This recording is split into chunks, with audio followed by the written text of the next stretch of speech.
इसके बारे में मैंने पिछली बार भी कहा, जब वो प्रोसेशन निकाला गया उस वक्त भी कहा है। मेरी बात उस प्रोसेशन पे वही है जो इन दोनों मैंने कहा था, और जो मैंने अंदेशा दिया था, जिस बात के बारे में मैंने इशारा दिया था, और वही हुआ भी।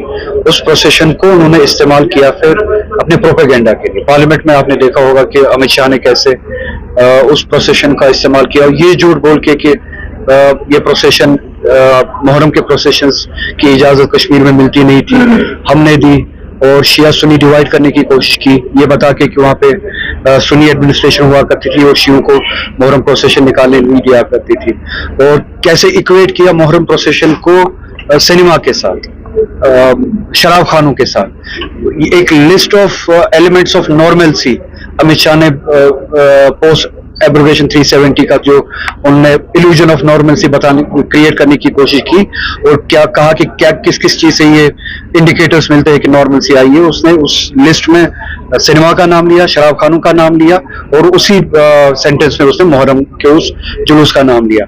तो मैंने उसी के बारे में पहले भी कहा था कि ये जुलूस, ये एडमिनिस्ट्रेशन अपने प्रोपेगेंडा के लिए ज्यादा इस्तेमाल करेंगे, बजाय इसके कि इमाम हुसैन अलैहिस्सलाम का जो मकसद है वो पूरा हो। अगर वो इस बारे में मजहबी आजादी के बारे में सच्ची में संजीदा होते, तो जामा मस्जिद पे जो कदगने लगते हैं हर जुमा, ताले लगते हैं, इसी को जामा मस्जिद में नमाज पढ़ने नहीं दी गई, उसकी इजाजत नहीं दी गई, तो वो जामा मस्जिद भी आजाद होती, वो मुसलमान भी आजाद होता अपने दीन पे अमल करने, जिसकी लीचिंग होती है हर रोज। तो मैं नहीं चाहता हूं कि इमाम हुसैन का जो जुलूस इसी तरह के एग्रेशन के खिलाफ एक जरिया है, वो इसी एग्रेसर का एक हथकंडा बन जाए कि वो fake sense of normalcy.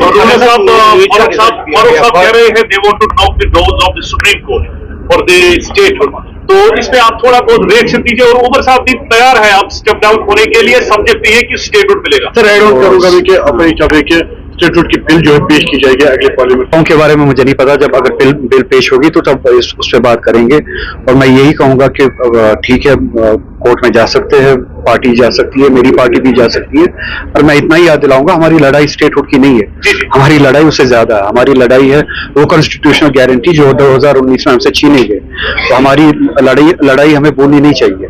BJP ने अपने इलेक्शन मैनिफेस्टो में भी कहा था कि हम स्टेटहुड देंगे, पार्लियामेंट में भी कहा था हम स्टेटहुड देंगे, लोकल बीजेपी ने भी अपने मैनिफेस्टो में कहा था कि हम स्टेटहुड देंगे।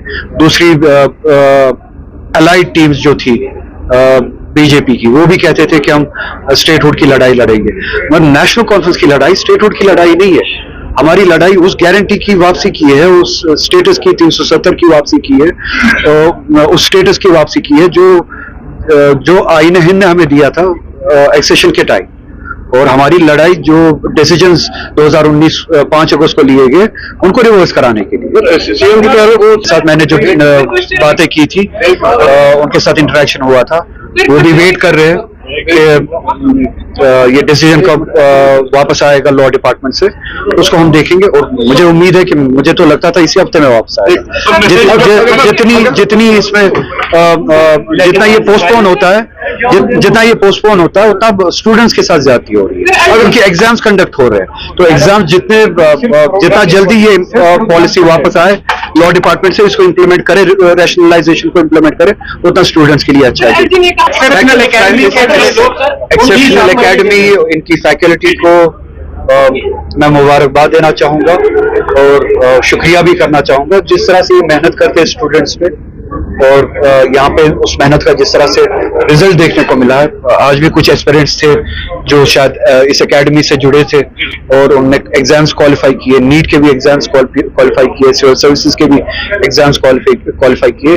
तो इससे उम्मीद है कि सोसाइटी में इसी तरीके से जो है वो कंट्रीब्यूशन होता है, और ये सभी एस्पिरेंट्स जो अब ऑफिसर्स बन चुके हैं, बनने वाले हैं, ये कंट्रीब्यूट करें। तो इस एकेडमी का भी मैं शुक्रगुजार हूँ इसके लिए कि ये जो ये मेहनत करते हैं, जिनकी मेहनत के नतीजे में इस तरह के एस्पिरेंट्स और एस्पिरेंट्स के बाद फिर जो ये क्वालिफाई करते हैं एग्जाम, सोसाइटी में कुछ ऑफिसर्स मिलते हैं या कुछ ऐसे लोग मिलते हैं जो कंट्रीब्यूट कर सकते हैं। बहुत